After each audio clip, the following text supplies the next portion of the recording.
Okay, we'll go ahead and get started with Baylor. The student athletes here on the dais joining us today, Keontae George and Adam Flagler. Again, if you have a question, please raise your hand. We'll get you the handheld microphone. Identify yourself and your affiliation and who the question is posed to. We'll go down here in the front row on the left. This is John Warner, Waco Tribune Herald. This is for Adam. What have you guys been working on the last few days, and do you kind of feel like this is a fresh start for you guys? Yeah, I definitely think it's a fresh start, for everybody coming into this tournament. It's a new beginning, new opportunities. So, we've just been trying to focus on each other, being connected out there. We had a great group of, practice days where we could compete and get back to the basics and do things that, show our identity when we come out on the court. So, Here in the middle on the right. It's Kyle Newman from the Denver Post. This one's for Adam as well.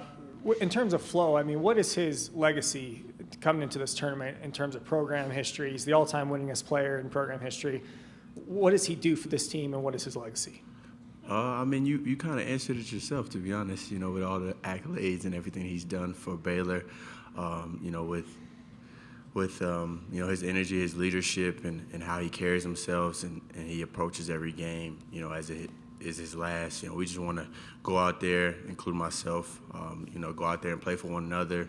And, he's our anchor, to be honest. So anytime he's locked in and he's flying around out there, everybody's going to feel it. The fans are going to love it. And, we feel like if he goes out there and gives it his all, we have an opportunity to go far in this tournament. So, Right here in the second row on the right. Tyler King, Denver Gazette. This question is also for Adam. What's the similarities between you guys from 2 years ago to now? You guys are similarly really good offensively. What similarities do you see between the team that won the championship 2 seasons ago and this current team? I would say just kind of the situation. I know going into the tournament that year, we lost, in the Big 12 tournament against Oklahoma State, and we just lost against Iowa State. So it's an opportunity to regroup. We had a great group of great days to where we could practice and hone in on the things that we needed to. So I think the situation is similar, but it's two different teams, and we want to make our own identity and make our own statement out here this year. So. Far right against the screen over on the right.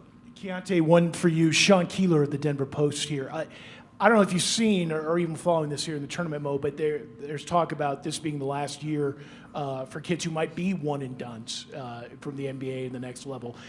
As someone who's had to make those decisions, how would that change your mindset if you're a high school kid, say a year ago now, and you're looking at, should I go to school? Should I go pro? How is that going to change? And Adam, if you want to weigh in on this too, feel free. How do you think that's going to change high schoolers' minds who may be thinking about an NBA career? Some kids have the opportunity to do that, and, they feel like they have what it takes, and you can't hold them back. But me personally, I love the college scene. Bonding with a group of guys, you got older guys, younger guys, it's, different coaches on the team, and, I love college just for, March, this time of the year. It's exciting, and it also gets you to, I feel like college prepares you a lot more. So, my personal opinion, I feel like every player should have this type of experience, but, if they have that, the talent to, go ahead and skip this, then, it can't hold them back. So. We're down here in the second row on the left. Yeah, Keontae, this one's for you. Michael Haig, Baylor Lariat, you kind of touched on it a little bit, just the excitement level of March. This is your first experience with this. What are you maybe looking to showcase? Is this, maybe the best national stage to be able to showcase what you got? Yeah, definitely. We always talk about, God gives us a platform, and, we don't want to take advantage of it. So, I'm going to do everything in my power to go out there, play hard. My main focus is winning. When you have that mindset, you don't care about the points, care about yourself. So we have that culture, and, others just before yourself. And, that's just been my mindset coming in, to this tournament. In the middle. Hey, Adam, Pat Graham from the Associated Press. I guess the Big 12 has won the last 2 tournaments. What about the Big 12 kind of prepares you for moments like this? The talent is there. It's obvious. The toughness, the coaching staffs, I think, from top to bottom in the league, I feel like we have the best of the best conference. So any game, every game, away or home, is a battle. And when you play in March Madness, every game is win or go home. So I think a lot of teams in the Big 12 see it as that when we go on the road or when we're playing home games. Every game matters for standings or for Big 12 regular season and for preparation for postseason as well. So Front row on the left. It's for Keontae. You guys got here a little early to acclimate. How are you guys acclimating? Do you feel like that's a pretty good idea? Yeah. Like you said, we got here early, and I feel like we've, all the guys have taken advantage of being here early. Our staff has, provided us with the, the resources that we need to, play at our highest level and be 100%. So, like you said, we've really locked in and took advantage of being down here early. Second row on the right. It's for Keontae. I'm just curious what you remember about the 2021 Baylor team that won it all, and if that had any influence on your decision to come to Baylor, and kind of if that motivates you to recreate some of those memories in your freshman year. Yeah, I remember where I was at, watching the national championship game, and I kind of during that moment in time, I kind of knew where I wanted to be at, and I kind of I said that put the icing on the cake. The 3 guards that they had, and then Flag was a part of that team, and I just want to go somewhere where it was kind of an older group of guys, and just want to take advantage of the opportunity, playing next. The guys like LJ and Flag, but like you said, it was an exciting team, and I feel like we can do the same. So, but we got to take it one day at a time. So it should be fun. On the left towards the back. Keontae, John Morris, Baylor Radio. Along those same lines, do you have any particular memories of March Madness growing up? Any games, teams, anything stand out in your mind? I mean, the most recent one is, when Baylor won, that Duke team with Zion and R.J. Barrett. That was a fun team. So that's probably the most memorable. Down here in the second row. Yeah, Adam, I see you have your beanie on. Was it kind of weird to have to pack some warm clothes for this trip coming from Texas? I've never been to Colorado, so I'm thankful, to be able to travel and basketball take me places. But, regardless of where we're put, we're excited to be able to play. Everybody doesn't get this opportunity to play March Madness, but I definitely packed for the weather. So, yeah. The front row here on the left. This is for Adam. Coach Drew mentioned the other day about some of you guys transferred from smaller schools, so you probably understand the kind of the mentality of the guys you're going to be facing, kind of the underdog. Can you maybe just talk a little bit about that and respecting a team like Cal Santa Barbara? Yeah, we definitely respect, Cal Santa Barbara. We want to give credit where credit is due. They have high caliber guys, a great coaching staff over there, and we know that we can't take this for granted at the end of the day. So our attention to detail and everything is just as if we're playing, the best team in the country at this point. So we're real excited for the opportunity, but they fought, endlessly to get here. I know they have to do a certain bid, just like, the smaller schools when I was at Presbyterian. So I know they're going to have to fight, but we have to be the toughest team out there and go out there and compete and have the most energy. So On the right, second row. That's for Adam. I'm just curious what you learned last season during the tournament, the loss to North Carolina, and what kind of takeaways you guys can bring into this season. I think the main thing that I learned was, the team that's most connected out there is going to win, and at that time, North Carolina had a lot of momentum, and they were connected and flying around out there, just having fun. And, we weren't, and probably until that second half, to be honest. So if we can just, put emphasis on going out there, playing for one another, and having fun, because this opportunity doesn't come for everybody. And I felt like we went out there kind of taking it for granted, especially in that first half, and they smacked us in the mouth. So I'm excited. I'm thankful that I'm back here and I have an opportunity to play with these guys and, have a different feeling at the end of the season. So We'll go in the back left. Adam, a lot of people say it, but do you feel like there is a reset button that you hit when you start the NCAA tournament? I definitely think so. Nothing before this really matters at the end of the day, with the neutral siding and just opportunity to play in one game, dictates everything at this point. So anything that you did before this doesn't matter, and we just have, that utmost excitement to go out there and just play hard and put everything out on the line for this one game. So The right side in the middle.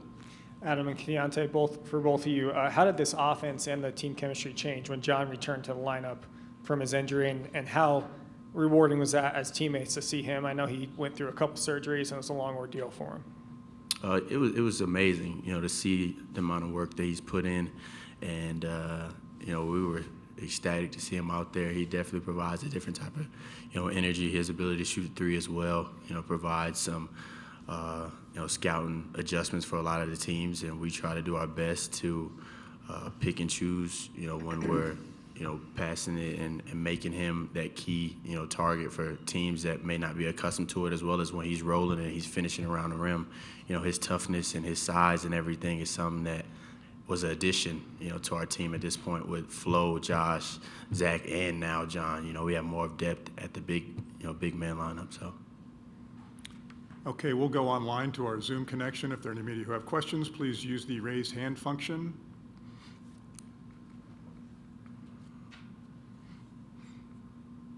Okay, seeing none, any last questions for the student athletes before we dismiss them? All right, gentlemen, thank you. Good luck. Thank you, guys.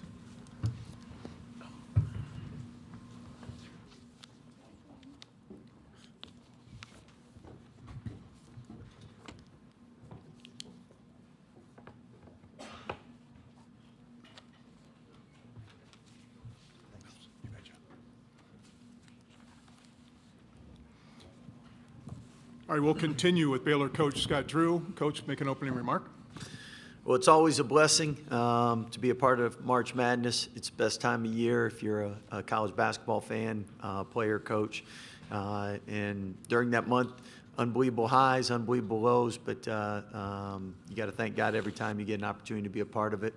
I love this team, excited to see what we can do in March. And obviously, each and every year it seems like the parity's in an all-time high, but that's what makes March Madness so great. Okay, we'll take questions for Coach. Again, raise your hand. We'll get you a handheld microphone. Please identify yourself and your affiliation. Second row here on the right. Hey, Scott. Tyler King with the Denver Gazette. Just curious what kind of similarities you see between this team and your 2021 team. Obviously, you guys have a really good offense again. And Adam was saying that, getting bounced in the Big 12 tournament early on like you did that year could also serve as a motivation for you guys. Well, I think the thing that stands out right away is the offensive production at the guard spot. The year we won it all, this year, a lot of similarities as far as offensive talent. I think it's great having Flo and John in the interior that have national championship experience as well. But at the end of the day, that team was in the tournament defended at an elite level, and we're capable of that, and hopefully we can do that. Front row on the left. John Warner, Waco Tribune Hero.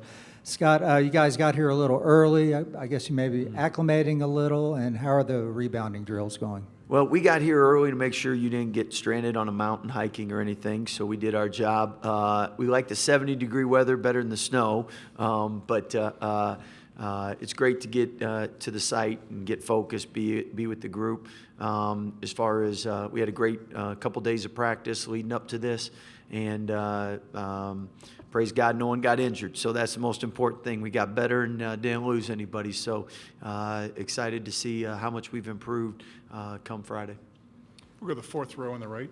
Scott, Kyle Newman with the Denver Post. You mentioned Flo and John. How has the offense changed since John got back? And then just the chemistry between them, and how are you kind of utilizing both of those guys in different but same roles? Well, to start with, John, because of his injury, was able to spend a lot of time just working on his shot and his passing, and his skill level is really improved. So now you get a stretch big, someone who can shoot 40, 50% from three, and that opens up the offense. At the same time, it allows Flo and John both to compete harder and leave more out there and not worry as much about foul trouble because they have each other. We'll go to the back in the middle. Hey, Scott. Richie Casalino with CBS Sports Colorado. your brother Bryce is also here in Denver. Curious the conversations you guys have had, and are you making any time for family this week? Yeah, so I was able to see him last night before their team meeting, and that's a huge blessing. Made it real easy for my mom and dad, and they're getting up in age, so it's harder for them to travel. So going to one spot is a lot easier, and the biggest thing was in the bracket. It was a blessing we didn't have to play each other. So we can cheer for each other, and hopefully we can stay around together. We'll go second row on the right. Scott, Paul Warner with the Victory Bell. Piggybacking on that, it has been 25 years since the shot, and the first victory in the NCAA tournament. Just when you think about that number, what does that mean to you, the silver anniversary of that?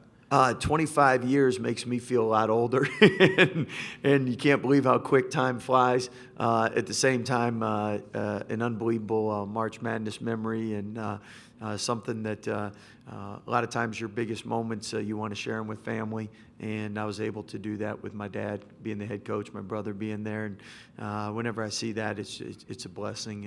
And again, 25 years, it's amazing how quick time flies, and I know the older we all get, we all say the same thing about how life moves, and that's why I just thank God every time you get an opportunity to be a part of March Madness. Tomorrow's never promised for any of us. In terms of that, we On the all left-hand side. Right. we all saw the story on Twitter yesterday. When you find out that Grand Canyon doesn't have their uniforms, who makes the call to offer up Baylor jerseys, and how'd that all go down? Well, we charge them by the hour, so but whatever we can do to help. And actually, we were in that situation once. We went to Syracuse. I think it was 06, 05, something like that, and our uniform shoes didn't show up, so they were gracious enough to let us use their stuff, and ours got there just in time for the game. Otherwise, it had been Syracuse versus Syracuse. So anyway, normally that doesn't happen nowadays with charter flights, but I was glad Big Brother was able to help if they needed whatever they needed. We'll go on the right, third row. Jim Meehan, Spokesman Review. How often is Bryce calling for info on Gonzaga since your success the last couple of meetings? And then a scouting report on his pickleball ability with you and Mark. Yeah, so Roger Powell was with my brother, and they've been great friends. So I know they, and same with us, we know a lot about each other's program. It's tough when you play that person, but other than that, you always cheer for them. I know both staffs really respect one another, and obviously the toughest decision was who Coach Few was going to choose as a partner. I'm a great recruiter, so I recruited him right away. My dad and brother were going to take us on if we had time, but we didn't have time to get it in. Second row on the left. Yeah, hey Scott, Michael Haig with the Baylor Lariat. Do you have an update on Langston Love and his status for tomorrow? Be a game time decision, but he has been able to go through practice, so that's a positive. Far right. Scott, Jeff Legwald, ESPN. Just going back down memory lane a little bit to your brother's shot. That moment sort of introduced a lot of people to your dad. Yeah. Maybe the casual fan, but how often do people ask him, you, Bryce, about that play, just as you go? I know they get asked a lot more than I do. At the same time, I know my dad, a Hall of Fame coach, and it was great that Valpo's platform grew a lot, and people were able to see just what God was able to do with Valpo's program. And my dad is somebody that doesn't care about any accolades, awards. He just wants to serve his players, and always has, always does, and still does to this day, helping them with jobs or marital career advice, anything. But it was great as a big brother to see your little brother hit that shot, and it was great to see people talk positive about your dad. And again, when you talk about iconic moments, when you see that, my first thought is, dang, that's what it looks like when I had more hair. My dad had hair, and my brother was a pup. But again, that's what makes March Madness so special. You have opportunities to have those great moments. Right down here in the front row on the left. Scott, some of your guys have quite a bit of NCAA tournament experience. How does that help, and especially with them being able to kind of relay what to expect to the other guys? Well, I think players' experience, player leadership is always more important than coaches. And why I say that is 18 to 23-year-olds listen to each other, and peer pressure is much more important than what coaches say. So having upperclassmen that can say this is what we need to do and why we need to do it, that means more than me saying it. And I know we have great upperclassmen leadership. And going back to memory lane, one thing that's ironic is none of our guys were born when my brother hit that shot. So that makes me feel real old. We'll go to the right, second row. You know, Bryce hits that shot, but the indelible image is the dog pile, and Jared Nunez is on top of that dog pile. It's a great photo. Jared is a first-year assistant with you, but he's been with you for 13 years. Just talk a little bit about Jared, what he's brought to your program, and what he's meant as an assistant coach this year on the floor. Well, first it showed his intelligence because he got on top of the pile, and you knew he was going to be a good coach from that. The second thing is Jared's somebody that, tremendous with people, and because of his relationship skills, it lends to someone who's going to be really successful in whatever profession he chooses. God gave him a great ability and understanding for basketball and passion for it, and he's been a great contributor to our program and a big reason why we've had the success we've had. Return to the left side here, third row. Coach, over here. What's unique about UCSB and the way that they play basketball? And is there an opponent on your schedule where you kind of pinpoint and say, okay, they kind of did a little bit of this that we can pull from? Well, I think first, because of film nowadays, Synergy, you get a chance to get a feel and analytics for there's no stone unturned when any opponent you play. I think especially because of COVID, you have, again, more parity in college basketball because people get granted that extra year, and they have a lot of players that have had, first of all, experience, second of all, been at different levels in college, such as Cal and Temple and Oregon. But it starts with their coaching staff. They do a great job in developing and creating a winning program. I think it's the third winningest program in California in the last 6 years. And their style of play, very deliberate on the offensive end, and they usually get high percentage shots. And then defensively, very sound, really good team defense. And tournament, you find out more about other names that you probably haven't heard, but Mitchell, their point guard, is somebody that most college coaches all know about, and big conference player of the year, and 6'5" point guard, pro prospect. So someone that really does a great job facilitating for everyone else on the team. Go ahead, continue. Sorry, quick follow-up. On a day where both you and Bryce coach in the same place, parents bring both shirts? Does one of them wear Baylor, one of them wear Grand Canyon? That's a great question. That's something we probably need to ask my dad.